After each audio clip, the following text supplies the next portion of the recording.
Subscribe करिए हमारा channel crazy GK trick और लेटेस्ट वीडियो नोटिफिकेशंस के लिए इस बेल आइकन को दबाएं। Hello friends, welcome to crazy GK trick.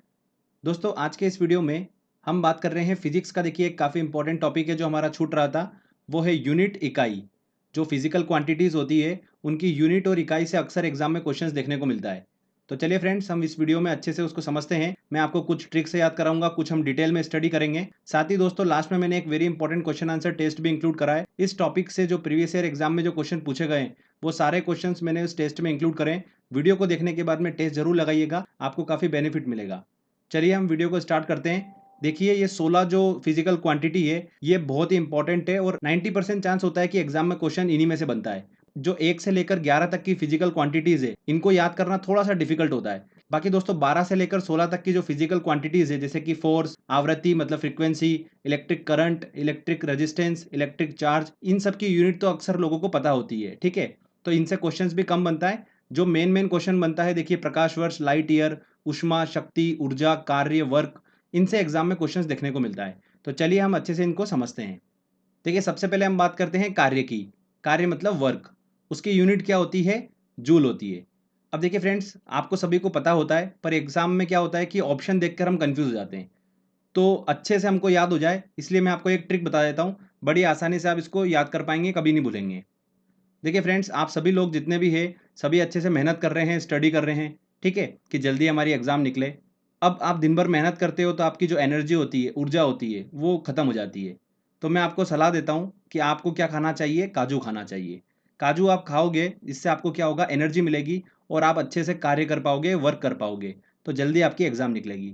तो आप सभी को एग्जाम निकालने के लिए, अच्छा वर्क करने के लिए, एनर्जी बनाए रखने के लिए क्या खाना है? काजू खाना है। ये हमारी ट्रिक है। तो का से बना दोस्तों हमारा कार्य और जू से बना हमारा जूल। तो बहुत इजी तरीके से आप इसको याद रख सकते हो। कार्य का मात्रक क्या हो गया? जूल हो गया। ध्यान रखिएगा, ऊर्जा का मात्रक भी क्या होता है? जूल ही होता है, क्योंकि देखिए हमारी ट्रिक में ऊर्जा भी आ रहा है, इसलिए ऊर्जा का मात्रक क्या है? जूल है। देखिए, इसी से रिलेटेड ऊष्मा की हम बात करते हैं, हीट की। हमने हीट वाले लेक्चर में इसको अच्छे से डिस्कस कर ही रखा है। हीट जो होती है वो क्या होती है? ऊष्मा एक प्रकार की ऊर्जा होती है, जो कि एक ऑब्जेक्ट से दूसरे ऑब्जेक्ट में स्थानांतरित होती है जब उनके बीच में टेम्परेचर डिफरेंस हो। ये हमने पढ़ रखा है। तो अगर हम बात कर रहे हैं कि हीट जो है वो एक प्रकार की ऊर्जा है, तो मतलब इसकी यूनिट जो होगी वो क्या होगी? जूल होगी। और ध्यान रखिएगा, इसकी एक और यूनिट कैलोरी भी होती है। तो जूल, किलो जूल, कैलोरी और किलो कैलोरी, ये ऊष्मा की यूनिट्स हैं। एग्जाम में क्वेश्चन बना था लास्ट ईयर, ध्यान रखिएगा। देखिए, अगली हमारी फिजिकल क्वांटिटी आती है शक्ति, पावर। शक्ति, जब भी हम वर्ड सुनते हैं तो हमारे दिमाग में क्या आता है? शक्तिमान आता है दोस्तों। शक्तिमान जो होता है वो बुरे लोगों की क्या करता है? वाट लगा देता है। तो इस तरीके से आप इसको याद रख सकते हो, बहुत ही सिंपल तरीका है। शक्ति की यूनिट क्या हो गई? इकाई क्या हो गई? वॉट हो गई है। एक और होती है शक्ति की यूनिट, ध्यान रखिएगा, अश्वशक्ति। मशीनों की जो पावर होती है वो मेजर की जाती है अश्वशक्ति में। हॉर्स पावर, एक हॉर्स पावर जो होता है वो कितने के बराबर होता है? 746 वॉट के बराबर होता है। एक हॉर्स पावर इक्वल टू 746। आगे देखिए, हम बात करते हैं डिस्टेंस की, दूरी की बात करते हैं। तो जो लॉन्ग डिस्टेंस होती है उसके लिए जो इकाई यूनिट यूज होती है वो बहुत इंपॉर्टेंट है। एग्जाम में वहीं से क्वेश्चन बनता है। अभी लास्ट 2-3 साल से तो काफ़ी क्वेश्चंस पूछे जा रहे हैं यहाँ से। तो ध्यान से सुनिएगा। देखिए, लॉन्ग डिस्टेंस दूरी की बात करते हैं हम, तो उसमें सबसे पहले हम यूनिट डिस्कस करेंगे प्रकाश वर्ष, लाइट ईयर। सेकेंड आती है खगोलीय इकाई, जिसे बोलते हैं एस्ट्रोनॉमिकल यूनिट। और तीसरा आता है पार्सेक। एसएससी में देखिए लास्ट ईयर क्वेश्चन पूछा गया था यहाँ से। चलिए हम इन तीनों को एक एक करके डिस्कस करते हैं अच्छे से डिटेल में। सबसे पहले हम बात करते हैं प्रकाश वर्ष की, लाइट ईयर क्या होता है। तो देखिए, क्या होता है कि लाइट के द्वारा वैक्यूम में, वैक्यूम मतलब जहाँ पर वायुमंडल ना हो, लाइट के द्वारा वैक्यूम में एक वर्ष में चली गई दूरी क्या कहलाती है? एक प्रकाश वर्ष कहलाती है। क्लियर? बहुत ही इंपॉर्टेंट है, ध्यान रखिएगा, प्रकाश वर्ष। सेकंड आता है, देखिए, एस्ट्रोनॉमिकल यूनिट, खगोलीय इकाई। ये भी बहुत इंपॉर्टेंट है। देखिए क्या होता है ये? सूर्य और पृथ्वी के बीच की एवरेज डिस्टेंस क्या कहलाती है? खगोलीय इकाई कहलाती है। अब पृथ्वी जो है वो सूर्य के चक्कर लगा रही है इलिप्स के शेप में, और पृथ्वी और सूरज के बीच में जो डिस्टेंस है वो लगातार चेंज होती रहती है। ठीक है ना? कहीं पर वो पास में आ जाती हैं, कहीं दूर चली जाती हैं, इसीलिए उसकी एवरेज डिस्टेंस ली जाती है। क्या कहलाती हैं? सूर्य और पृथ्वी के बीच की एवरेज डिस्टेंस जो होती है वो क्या कहलाती है? खगोलीय इकाई मतलब एस्ट्रोनॉमिकल यूनिट कहलाती है। क्लियर? चलिए, अगला आता है पार्सेक। दूरी की सबसे बड़ी इकाई जो होती है वो कौन सी होती है? पार्सेक की होती हैं। ध्यान रखिएगा, एक पार्सेक की वैल्यू कितनी होती है? 3.26 प्रकाश वर्ष। 1 पारसेक बराबर 3.26 प्रकाश वर्ष। देखिए यहाँ से चांसेस बनता है कि एग्जाम में क्वेश्चन बने। अगली हम फिजिकल क्वांटिटी की बात करते हैं, वो आता है दाब, प्रेशर। प्रेशर जो होता है देखिए उसकी यूनिट क्या होती है, पास्कल और बार। वेरी इंपॉर्टेंट है, यहाँ से भी क्वेश्चन बनता है। अब पास्कल और पारसेक जो मैंने आपको बताया, दूरी की इकाई क्या होती है, पारसेक होती है, और दाब की इकाई क्या बताई मैंने आपको, पास्कल। तो इन दोनों में आप कंफ्यूज हो सकते हो, तो इस कंफ्यूजन को कैसे दूर करेंगे, इसको हम ट्रिक से सीख लेते हैं। पारसेक और पास्कल कौन सा दाब और कौन सी दूरी की इकाई है, चलिए कैसे देखेंगे मैं आपको बताता हूँ। देखिए पारसेक में ए की मात्रा आ रही है, दूरी में भी ई की मात्रा आ रही है, दाब और पास्कल में कोई भी मात्रा नहीं आ रही है। ठीक है, तो बिना मात्रा वालों को सबको पास में लेकर आ जाओ और मात्रा वालों को सबको पास में लेके आ जाओ। इस तरीके से आप दोनों को बिल्कुल अच्छे से आइडेंटिफाई कर सकते हो कि दूरी की कौन सी है और दाब की कौन सी इकाई है। ठीक है, कभी कंफ्यूज नहीं होंगे। तो दाब की इकाई ध्यान रखिएगा, पास्कल और बार, वेरी वेरी इंपॉर्टेंट। अगला हमारे देखिए फिजिकल क्वांटिटी आती है फोर्स, बल। ये तो सभी को पता होता है, ठीक है, न्यूटन इसकी इकाई होती है।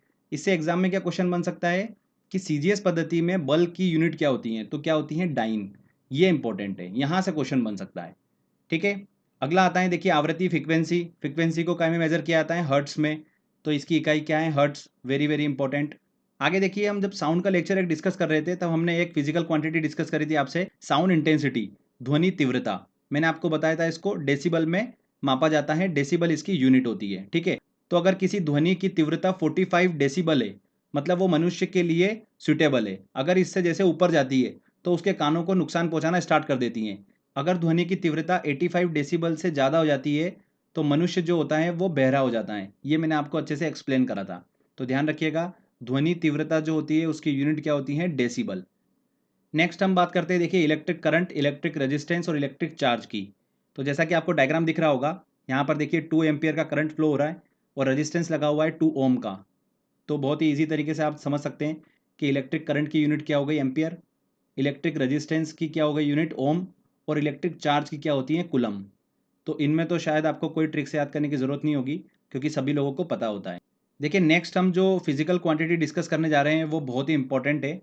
ल्यूमिनस फ्लक्स और ल्यूमिनस इंटेंसिटी क्या होती हैं, ज्योति फ्लक्स और ज्योति तीव्रता। ध्यान से सुनिएगा, डायग्रामेटिकली हम इसको समझेंगे। देखिए ल्यूमिनस फ्लक्स क्या होता है, जब लाइट सोर्स जो होता है, ठीक है, वो 1 सेकेंड में कितनी लाइट इमिट कर रहा है, कितनी लाइट प्रोड्यूस कर रहा है, कितनी लाइट इमिट कर रहा है, यहाँ पर डायरेक्शन स्पेसिफाई नहीं है, बस कितनी क्वांटिटी ऑफ लाइट इमिट कर रहा है, वही क्या कहलाता है, ल्यूमिनस फ्लक्स कहलाता है, ज्योति फ्लक्स कहलाता है। और इसकी यूनिट क्या होती है, ल्यूमेन होती है। ध्यान रखिएगा, ल्यूमेन इसकी यूनिट होती है। ये तो हमने समझ लिया ल्यूमिनस फ्लक्स क्या होता है। चलिए अब ल्यूमिनस इंटेंसिटी समझते हैं। जब कोई लाइट सोर्स एक पर्टिकुलर डायरेक्शन में 1 सेकेंड में कितनी लाइट इमिट कर रहा है, वो क्या कहलाती है, उसकी ल्यूमिनस इंटेंसिटी कहलाती है, ज्योति तीव्रता। आपको डिफरेंस समझ में आया, फ्लक्स में क्या था, टोटल कितनी लाइट इमिट कर रहा है 1 सेकेंड में, वो उसका फ्लक्स हो गया, और 1 सेकेंड में पर्टिकुलर डायरेक्शन में कितनी लाइट इमिट कर रहा है, वो उसकी क्या हो गई, ल्यूमिनस इंटेंसिटी हो गई, ज्योति तीव्रता। इसकी जो यूनिट होती है वो क्या होती है, कैंडेला होती है। वेरी वेरी इंपॉर्टेंट है, यहाँ से एग्जाम में क्वेश्चन बन सकता है, ध्यान रखिएगा। एक और देखिए इससे मिलता जुलता वर्ड होता है टेस्ला। आप कभी अगर आपको देखने को मिले एग्जाम में तो ध्यान रखिएगा, वो चुंबकीय क्षेत्र की यूनिट होती है टेस्ला, और कैंडेला जो होती है वो ल्यूमिनस इंटेंसिटी की यूनिट होती है। क्लियर, तो आई होप आपको समझ में आया होगा ये। आगे देखिए एक इंपॉर्टेंट क्वेश्चन पूछा जा सकता है एग्जाम में, ओजोन लेयर की मोटाई मापी जाती है, मतलब उसकी यूनिट क्या है, किस यूनिट में मापी जाती है ओजोन लेयर की मोटाई, पूछा जा सकता है एग्जाम में क्वेश्चन। तो ध्यान रखिएगा, डाप्सन क्या होती है, डाप्सन उसकी यूनिट होती है। डाप्सन में ओजोन लेयर की मोटाई मापी जाती है। ओजोन लेयर का क्या काम होता है, सूर्य से आने वाली जो पराबैंगनी किरणें होती हैं, अल्ट्रावायलेट रे, उनको क्या करती हैं, पृथ्वी तक पहुंचने से रोकती हैं। ठीक है, तो देखिए फ्रेंड्स, यहाँ पर 16 हमने इंपॉर्टेंट फिजिकल क्वांटिटी की यूनिट को डिस्कस कर लिया है। बहुत ही इंपॉर्टेंट है ये सभी, 90% चांस बनता है कि इन्हीं में से क्वेश्चंस आपको एग्जाम में देखने को मिलेगा। चलिए अब हम टेस्ट लगाते हैं, बड़ी आसानी से आप टेस्ट भी सॉल्व कर लेंगे। चलिए स्टार्ट करते हैं। देखिए फ्रेंड्स, जितने भी क्वेश्चन आपको सॉल्व कराऊंगा सारे प्रीवियस ईयर क्वेश्चन है, बहुत ही इंपॉर्टेंट है। मैक्सिमम चांस है कि आपको इन्हीं क्वेश्चन में से एग्जाम में देखने को मिलेगा। देखिए पहला क्वेश्चन क्या है, कार्य का मात्रक है। तो कार्य आपको करना है, वर्क आपको करना है, तो क्या खाना है आपको, मैंने आपको बताया था काजू आपको खाना है, जिससे आपको एनर्जी मिलेगी। तो का से बना हमारा दोस्तों कार्य और जू से बना हमारा जूल। बहुत ही इजी तरीके से आप निकाल सकते हो ए आंसर। प्रकाश वर्ष किसकी इकाई है? प्रकाश वर्ष जो है वो दूरी की इकाई है। प्रकाश द्वारा वैक्यूम में मतलब निर्वात में एक वर्ष में चली गई दूरी क्या कहलाती है? प्रकाश वर्ष कहलाती है। अगला देखिए, बल की यूनिट क्या है? फोर्स की यूनिट क्या होती है? न्यूटन। ऐसा यूनिट क्या होती है? न्यूटन। और सीजीएस यूनिट जो होती है वो क्या होती है? डाइन। बल की सीजीएस यूनिट डाइन, ध्यान रखिएगा इसको। चलिए अगला क्वेश्चन लेते हैं। निम्नलिखित में से समय का मात्रक नहीं है। अधिवर्ष, चंद्रमाह, प्रकाश वर्ष। प्रकाश वर्ष जो है वो दूरी का मात्रक है। C answer. अगला देखिए, पार्सेक इकाई है। पार्सेक देखिए किसकी इकाई है? दूरी की इकाई है। सबसे बड़ी दूरी की इकाई कौन सी होती है? पार्सेक होती है। और ध्यान रखिएगा, एक पार्सेक इक्वल टू कितना होता है? 3.26 प्रकाश वर्ष। ठीक है, इस चीज का भी आप ध्यान रखिएगा। ल्यूमेन किसका मात्रक होता है? तो ल्यूमेन जो होता है वो होता है ल्यूमिनस फ्लक्स का मात्रक होता है ल्यूमेन, मतलब ज्योति फ्लक्स। आंसर क्या होगा? बी। नेक्स्ट क्वेश्चन लेते हैं। पास्कल इकाई है। पास्कल किसकी इकाई है? दाब की इकाई है। मैंने आपको ट्रिक भी बता रखी है, अगर पास्कल पार्सेक में कंफ्यूज होते हो तो किस तरीके से आप उसको फाइंड कर सकते हो। देखिए अगला, कैंडेला मात्रक है। कैंडेला किसकी यूनिट होती है? ल्यूमिनस इंटेंसिटी, ज्योति तीव्रता। मैंने आपको बताया था, कोई लाइट सोर्स है, वो पर्टिकुलर डायरेक्शन में 1 सेकंड में कितनी लाइट इमिट कर रहा है, वही क्या कहलाती है? उसकी ल्यूमिनस इंटेंसिटी कहलाती है, ज्योति तीव्रता कहलाती है। ठीक है, उसकी यूनिट क्या है? कैंडेला। जूल निम्नलिखित की इकाई है। किसकी इकाई है जूल? ऊर्जा की, एनर्जी। आपको वो ट्रिक दिमाग में आ रही होगी, उससे आप बहुत इजी तरीके से इसको निकाल सकते हो। चलिए अगला क्वेश्चन लेते हैं। हर्ट्स क्या मापने की यूनिट है? हर्ट्स जो है वो फ्रीक्वेंसी मापने की यूनिट है, सभी को पता ही है। अगला देखिए, इलेक्ट्रिक करंट की इकाई है। करंट की इकाई क्या होती है? एम्पियर। एक खगोलीय इकाई संबंधित है। देखिए, एक खगोलीय इकाई, एस्ट्रोनॉमिकल यूनिट क्या होती है? एस्ट्रोनॉमिकल यूनिट मैंने आपको बताया था, सूर्य और पृथ्वी के बीच की एवरेज डिस्टेंस, औसत दूरी। आंसर ए बिल्कुल सही होगा। देखिए क्वेश्चन है, शक्ति का मात्रक है। शक्ति, देखिए वर्ड सुन के दिमाग में क्या आ रहा है? शक्तिमान। और शक्तिमान जो होता है वो बुरे काम करने वालों की वाट लगा देता है, तो वाट। आंसर सी सही होगा, बहुत ही सिंपल तरीके से। शक्ति की एक और यूनिट है हॉर्स पावर। तो एक हॉर्स पावर बराबर कितना होता है? 746 वॉट। इस चीज का भी आप ध्यान रखिएगा। प्रकाश वर्ष होता है, क्या होता है? प्रकाश द्वारा एक वर्ष में चली गई दूरी निर्वात में। C answer. देखिए अगला, एक पारसेक तारों संबंधी दूरियां मापने का मात्रक है, जो कि बराबर होता है। एक पारसेक किसके बराबर होता है? 3.26 प्रकाश वर्ष। B answer. नेक्स्ट क्वेश्चन लेते हैं। निम्नलिखित एसआई यूनिटों में कौन सा सही सुमेलित नहीं है? तो देखिए कौन सा सही सुमेलित नहीं है। कार्य का मात्रक जूल बिल्कुल सही है। बल का मात्रक न्यूटन, ये भी सही है। द्रव्यमान का किलोग्राम, ये भी सही है। दाब का डाइन, ये गलत है। डाइन जो है बल का सीजीएस यूनिट है, तो आंसर डी जो होगा वो सुमेलित नहीं है। डी आंसर इसका सही होगा। जूल ऊर्जा से उसी तरह संबंधित है जैसे पास्कल। पास्कल जो है वो दाब से संबंधित है। B answer. निम्नलिखित में से कौन सी एक ऊष्मा की इकाई नहीं है? देखिए, कैलोरी, किलो कैलोरी, बिल्कुल दोनों हैं। किलो जूल बिल्कुल है। वॉट, वॉट जो है वो मैंने आपको बताया था, वॉट कौन लगाता है? शक्तिमान लगाता है, तो शक्ति की इकाई है। तो ये ऊष्मा की बोल रहा है, मतलब गलत आंसर है। डी आंसर सही होगा।